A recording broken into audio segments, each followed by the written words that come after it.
ತರ್ತಾ ಇದ್ದೇವೆ.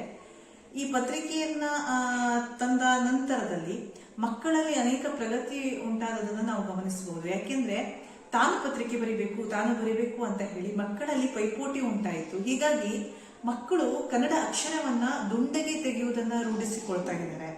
ಅದರ ಜೊತೆಗೆ ಕೆಲವೊಂದಿಷ್ಟು ಜನ ತುಂಬಾ ಚಂದವಾಗಿ ಚಿತ್ರ ತೆಗೆಯುವಂತವರು, ಕವಿತೆ ಬರೆಯುವಂತವರು, ಪುಟ್ಟ ಪುಟ್ಟ ಕಥೆಗಳನ್ನ ಬರೆಯುವಂತವರು, ಒಗಟುಗಳನ್ನ ಸಂಗ್ರಹಿಸುವಂತವರು, ಅವರ ಮಾತೃಭಾಷೆ ಕೊಂಕಣಿ ಇರುವಂತಹ ಮಕ್ಕಳು ಅವರ ಕೊಂಕಣಿಯ ಹಾಡುಗಳನ್ನ ಕನ್ನಡದಲ್ಲಿ ಸಂಗ್ರಹಿಸುವಂತಹ ಪದ್ಧತಿ, ಇವೆಲ್ಲವೂ ಕೂಡ ಪತ್ರಿಕೆಯಲ್ಲಿ ಅಡಕವಾಗಿರುತ್ತದೆ.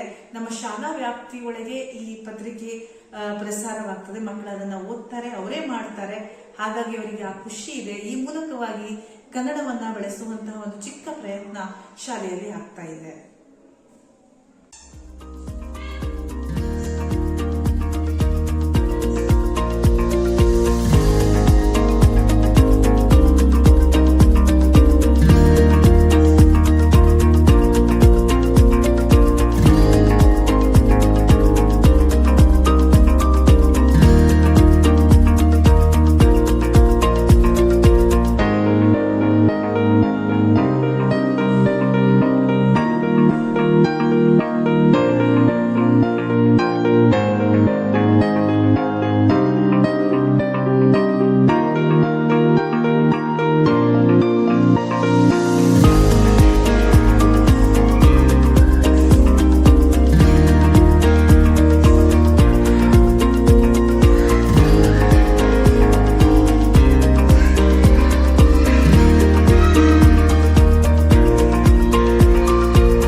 ಸಮಾಚಾರ ಪತ್ರಿಕೆಯನ್ನು ಬರೆದಿದ್ದೇನೆ. ಇದರಲ್ಲಿ ನನ್ನ ಸ್ನೇಹಿತರು ಬಿಡಿಸಿದ ಚಿತ್ರಗಳಿವೆ.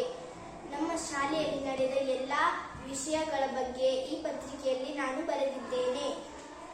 ನಂತರ ನಾವೆಲ್ಲರೂ ಮಕ್ಕಳು ಸೇರಿ ಈ ಪತ್ರಿಕೆಯನ್ನು ಓದುತ್ತೇವೆ.